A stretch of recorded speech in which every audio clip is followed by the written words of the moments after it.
ঝিনাইদহে জাতীয় নাগরিক পার্টির মুখ্য সংগঠক নাসিরউদ্দিন পাটোয়ারির উপর হামলার ঘটনা ঘটেছে।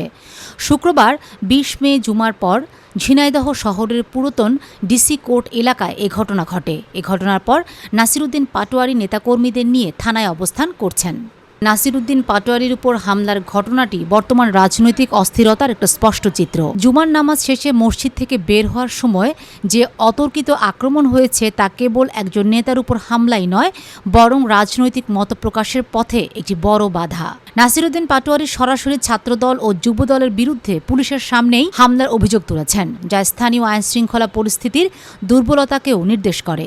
এদিকে যখন বড় দলগুলোর কেন্দ্রীয় নেতারা সম্প্রীতি ও বিশৃঙ্খলা না করার আহ্বান জানাচ্ছেন, ঠিক তখনই মাঠ পর্যায়ে এই ধরনের ডিম ছোড়া, হকিস্টিক দিয়ে আঘাত করা বা সম্পদ ছিনিয়ে নেওয়ার ঘটনাগুলো একটি ভীতিকর পরিবেশ তৈরি করছে।